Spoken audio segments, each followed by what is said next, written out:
Hello everyone, Mr. Loy here, your friendly D&T teacher.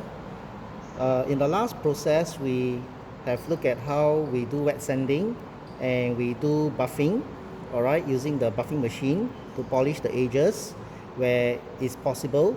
For inner edges like this, or even the so-called arms or tentacles of this creature here, we use what we call the metal polish, alright. They are cream paste type, and I've also shown you in the previous video. So now we are ready to kind of like use heat to shape the acrylic so that it doesn't look as flat as this. And we call it the thermoforming process. Now what I intend to do is two different thermoforming process. The one of which is based on my design, right? I will use the strip heater and heat along this line here. Imagine there's a line there, and I will bend it to one side, and I will heat here. Alright, of course it will be the entire length, but once this part is softened, I will push back the opposite direction as a back support. Now the second method of thermoforming is you can make it more free form, which you can see at the background here. This is just a piece of wooden pole. Alright, so I wrap it with paper here so that when I apply the thermoforming process, alright, it will bend over, alright, accordingly. So I've adjusted it such that it allows me to, here as you can see this paper here, it will allow me to bend this one further in, this one less much in, and this one least, okay, so that you can see it's like 1 2 3, all right, this part being the furthest in. Of course you can change the other way. You can have this the furthest in, this one in the middle, and this one less so it really depends on how you it helps you to place your key rings with your keys or key tags over. Alright, so for this part, I'm going to show you the freeform forming using the wooden pole. You can use pipes, you can use other formers as and when you need it. Okay, so we'll do the strip heating after that. Now which one comes first, right? Because they don't interact or conflict with one another, so you can do either the strip heating first or you can do the freeform forming. Now there's one more device that we can actually use as a heating element apart from the strip heater, is actually your oven, your conventional oven, alright, not the microwave oven. So conventional oven, you put the whole strip inside, the whole acrylic inside, the whole thing becomes softened. Then you can actually wear gloves properly and form the shape, or use what we call the molds or the former. Now a little bit about the protective gear that you have to wear definitely. Alright, we are dealing with thermal heat, so you can actually put on this standard cotton gloves first.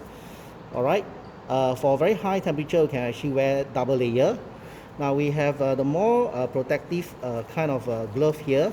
Alright, you can actually wear it over, or you can just wear it once through. But before you wear, you have to make sure that there are no holes anywhere. Alright, we don't want to have any holes and you accidentally touch the very hot acrylic when you do the thermoforming. So I pause here for now. Alright, I'm back.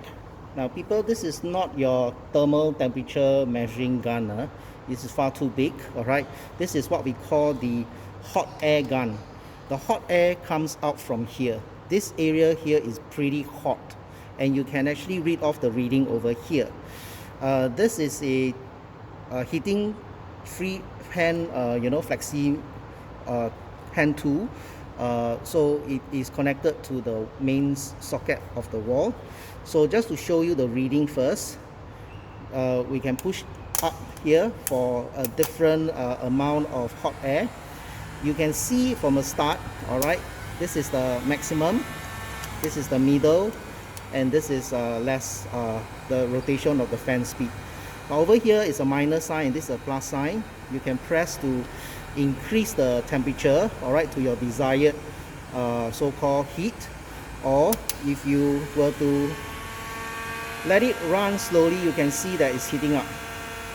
So it's already 120 degrees. Okay, I can feel the heat at the other end. Of course, don't place your bare hands there, and do not need to use your hands to kind of like have a feel of whether it's hot enough. Alright, this will tell you that you will heat up to 120 degrees for the maximum.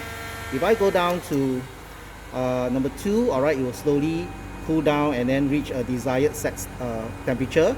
And then if I even bring it further down, it will slowly come down to the desired preset of 50 degrees.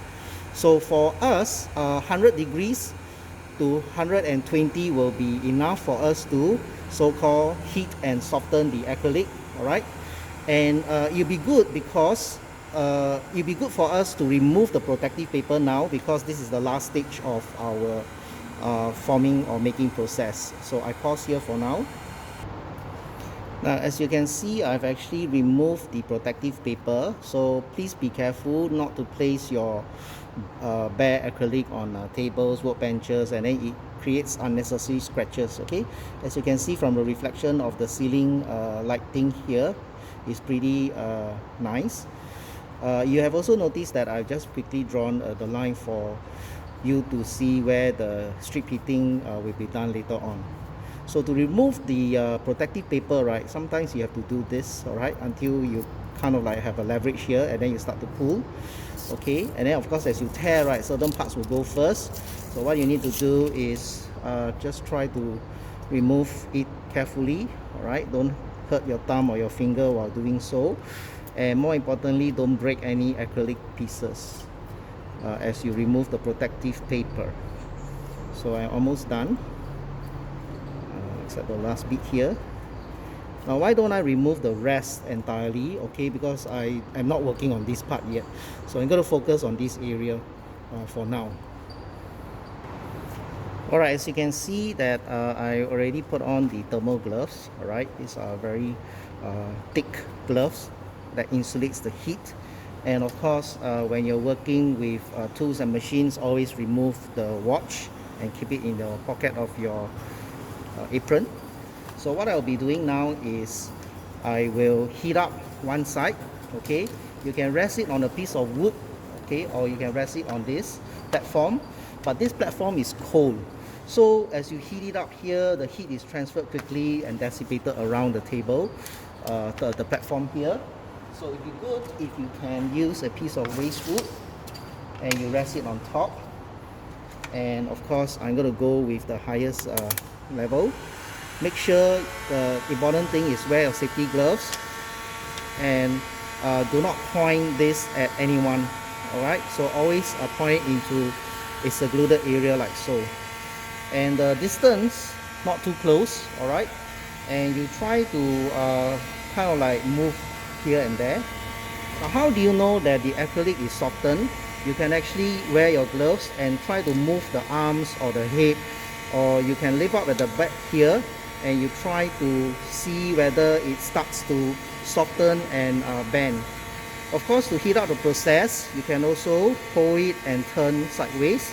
As you do that, you can actually see whether the arms have started to kind of like soften and start to take the shape, all right, wherever you move your acrylic. So I'm going to pause here until the point where the acrylic is softened. Now as you set the heating temperature to the preset 120, once it reaches 120, you can push or press on the plus button to increase it to the desired heating temperature that will soften the acrylic. So at 120 degrees, it's just 20 degrees above the boiling point of water. It is not hot enough to soften the acrylic. For the acrylic to be properly softened, we need between 200 and 250 degrees Celsius. So I'm going to show you that I can increase it over here. Once it has hit 200 degrees, I can cycle it to 230 degrees for now. So you can see that it is already at 210 degrees, 220 degrees,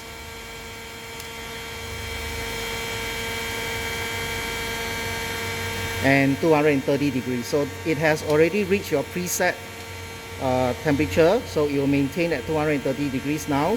You can see that the acrylic in the background is starting to bend.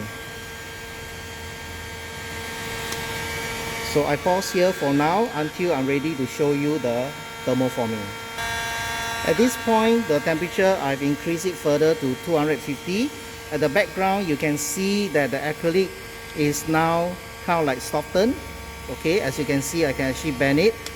So the important thing is when you remove the heat source, in this case is the hot air gun, your acrylic is going to lose heat very quickly to the surrounding. So your former or your tools to bend the shape that you want your acrylic to be has to be close by.